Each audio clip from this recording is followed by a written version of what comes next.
रहे हैं इंडिया के बारे में, प्रोडिक्शंस लगा रहे हैं कि आने वाले सालों में इतनी ग्रोथ शो कर देगी इंडियन इकोनॉमी।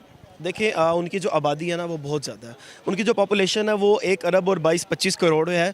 और आपको पता है कि वहाँ पे जितनी लोगों की पावर होगी ना, जितने लोग ज़्यादा होंगे वहाँ पे पैसा ज़्यादा होगा, वहाँ पे कारोबार ज़्यादा होंगे, वहाँ पे इंडस्ट्री ज़्यादा होंगी, वहाँ पे लोग ज़्यादा हुनरमंद लोग ज़्यादा बाहर आएंगे, टेक्निकल माइंड ज़्यादा होंगे, डॉक्टर ज़्यादा होंगे, अच्छी अच्छी कंपनीज़ के ओनर ज़्यादा होंगे। तो इसलिए ये एक बहुत बड़ी बेसिक की वजह यही है कि वहाँ से इतने बड़े बड़े जो है वो लोग, कोई गूगल में सीईओ है, कोई जनाब अपनी उसने किसी ने गाड़ी बना ली है, किसी ने जो है वो अपना कुछ बना लिया, कोई वहाँ पे इन्वेंशंस बहुत ज़्यादा हो रही हैं। जो ये बहुत बड़ी वजह है कि वहाँ पे इंटरनेशनल लोग उनकी तरफ मुतवज्जे हो गए कि भाई ये कंट्री जो है वो इससे हमें फ़ायदा मिल सकता है।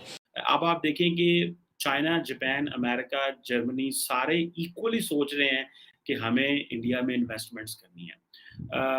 अब चाइना की आबादी तो बड़ी कम हो रही है। चाइना के मसाइल और बढ़ते जा रहे हैं। चाइना कोई नया आइडिया नहीं देता, आपको पता है। चाइना बस वो कहते हैं ना कॉपी पेस्ट करता है। सो ये बड़ी इम्पोर्टेंट चीज़ है और इसकी ज़ाहिर बात है चाइना को इसके नुकसानात होंगे at the end of the day. और अगर चाइना इसी तरह कॉपी पेस्ट करता रहा और आइडियाज़ ना दिए तो ये एक चैलेंज हो सकता है। So India being a democracy बहुत कुछ एक वो पॉज़िटिव उसको अट्रैक्शन मिल रही है। China being an authoritarian country उसको वो नेगेटिव अट्रैक्शन मिल रही है। दुनिया डिपेंडेंट भी है, लेकिन नेगेटिव रेटिंग्स भी हैं। डेमोक्रेटाइज़ेशन नहीं है, पॉलिटिकल फ्रीडम नहीं है, पर्सनल फ्रीडम नहीं है। इंडस्ट्रियलाइज़ेशन तो है, लेकिन अथॉरिटेरियन रूल जो है उसमें मिसाइल है। फिर इंडिया को ये एडवांटेज मिलता है, बाकी ममालिक को ये एडवांटेज मिलता है। तो ये एक बड़ी जिसे कहते हैं ना एक इम्पोर्टेंट चीज़ है। अब ये कहा जाता है कि जो चाइना की ग्रोथ है वो ग्रेजुअली डिक्लाइन करेगी फ्रॉम 6% इन 27 टू 5% बाय 2025। और कहा जा रहा है कि 2026 से 2035 तक ये 4% तक हो सकती है।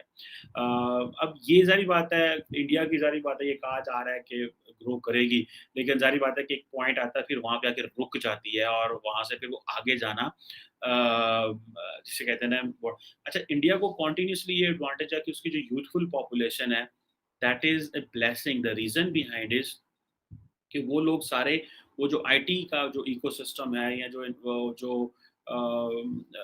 इंफॉर्मेशन टेक्नोलॉजी है और जो टेक्निकल स्किल्स हैं वो बहुत ज़्यादा हैं।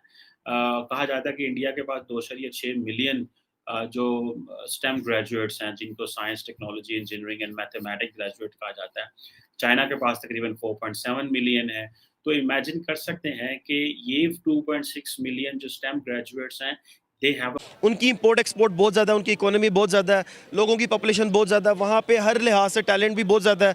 ये चीज़ें देख के जो इंटरनेशनल लेवल पे उनको एक मुकाम हासिल हो गया है और इंटरनेशनली लोग उनको बुला रहे हैं कि भाई आओ बैठो हमारे साथ मिल बात करो। मुझे ये बताएं कि इतनी प्रोग्रेस जो इंडिया ने शो की है हमारे साथ आज़ाद होने के बाद, इस सब का क्रेडिट आप किसको देना चाहेंगे?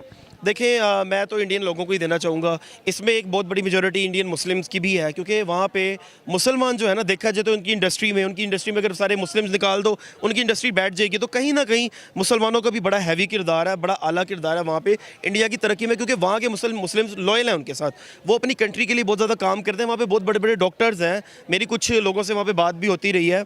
तो वहाँ पे जो मुस्लिम्स हैं उनके पास भी बहुत टैलेंट है, नो डाउट। इंडियंस लोग तो विलिंग हैं अपनी कंट्री को ऊपर ले जाने के लिए, लेकिन उनके साथ मिलके जो वहाँ के इंडियन मुस्लिम्स हैं वो भी बहुत ज़्यादा विलिंग है, जो एक बहुत बड़ी वजह बने इंडिया के ऊपर आने की।